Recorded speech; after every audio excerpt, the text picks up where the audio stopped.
Step number 6, don't procrastinate. This is the one thing we all know. Procrastination simply means we know we should do one thing, but we're not doing it. We're doing everything else. So basically, I think every college student knows it. No one's ever cleaning up his room unless the days before the exam when he really shouldn't need to study. Then he says like, okay, now I'm cleaning my room. Or for example, yeah, I know I should go to sports, but instead of going to sports, I go shopping because I need new sport clothes.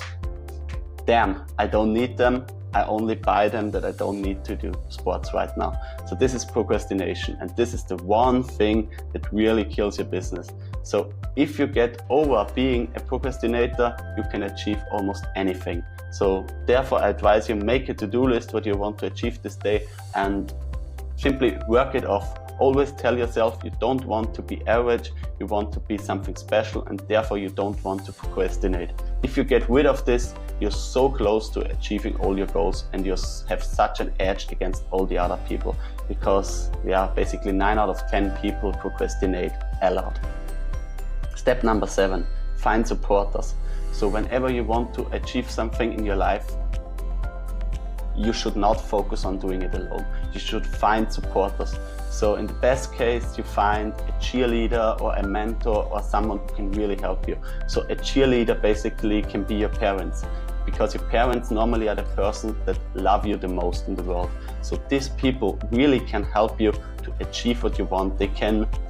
They normally, or at least in my case, my parents always supported me in all the ways that I wanted to go. So when I said to them like, yeah, I'm thinking about making a 3 weeks trip to Nice, they said something like, okay, let's do this. This is good for you. This will support you. Yeah, we believe in you.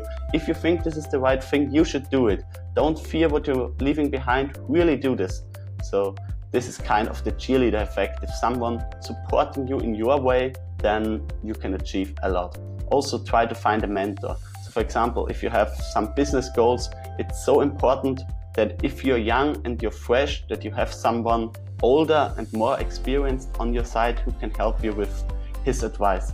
So basically this can be a good relationship, because the older person can bring, or doesn't need to be older, the person simply needs to be more experienced. The more experienced person shares with you their knowledge, their experience, and you can share your freshness, your power, your edge to new technology, to new business, to the way you hustle with them. And this can be a great relationship. Getting a mentor was so important for myself, because really learning from other people's mistakes helps you a lot. For sure, you need to do some mistakes yourself, but it's so important that you don't make every mistake, and that there's at least a person who can show you there are some landmines on your field, try to watch out. So this really can help you a lot. And also with life goals.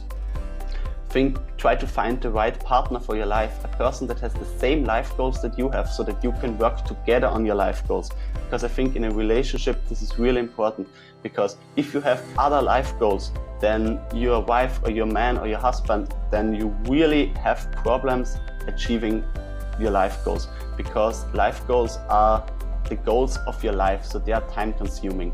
And I think a relationship can only work if both of them are going into the right direction. Step number 8, act like the future you.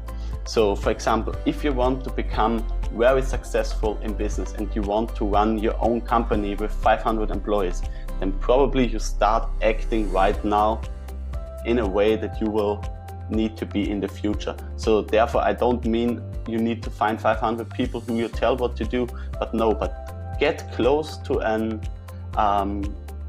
person who's in the position that you want to come in, and interview him, ask him what he's doing every day. So if this person tells you like, yeah, I'm reading 3 newspapers every day because I need to stay on top of what's happening in the world, then you basically need to start reading these 3 newspapers immediately. Or if he says, yeah, the one important thing for myself was to learn the Chinese language, then you probably should immediately start learning Chinese, and so on. So really think how you will be in the future and put your mind already to the next level. So really put yourself in the shape like, how will it be once I achieve these things? So this will really help you, to push you, to motivate you, to take you even further to your life goals.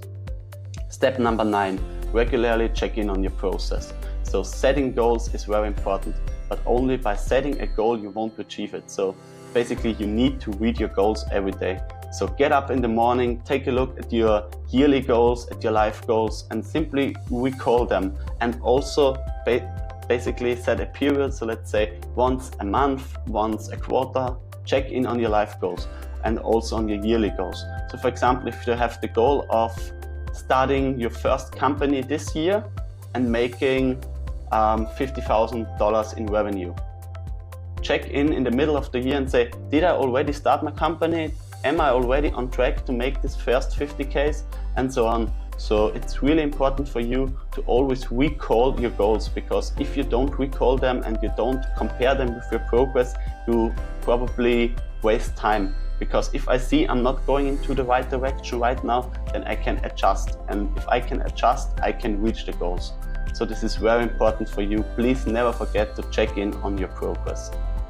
And step number 10, this is probably the most important one. Motivate yourself and also reward yourself. So basically, what does this mean? Your life goal should be big, and therefore you need to have a lot of motivation. And for sure, it's good if you have a mentor, a cheerleader, or a supporting wife or man who can motivate you. But to really succeed, the most important thing is that you are able to motivate yourself. If you want to motivate yourself, you need to know where you're going. So always put a why behind these goals. So why do you want to own your private island? Why do you want to travel the whole world? And if you know the why, and the why is strong enough, it will motivate yourself. And the second thing that can also help you is that you reward yourself. So basically, you can say like, if I manage to make 100K this year, then I will reward myself by taking my family to an awesome trip to Paris or to Rome or whatever. So set these rewards in piece of paper. So write down for yourself, dear future Philip, if you read this on the end of 2017 and you have achieved this, this and this, then you are going to get this, this and this. And probably you can even motivate yourself much more by showing this to other people or by putting it on your wall. So if you show your goals to people, these people will hold you accountable for this. And if they hold you accountable for this, you will be much more motivated, not only to reach these goals, to get the reward, but also to show it to the people that you can achieve everything. And this is what's the crucial thing for myself. If you want to have something in your life, you can reach everything. Believe me, set yourself some awesome goals and really try to find a way that your goals are what you really want to have in your life. Because if you want to have this, you can achieve this. So I wish you all the best with your life goals, and I hope to hear from you.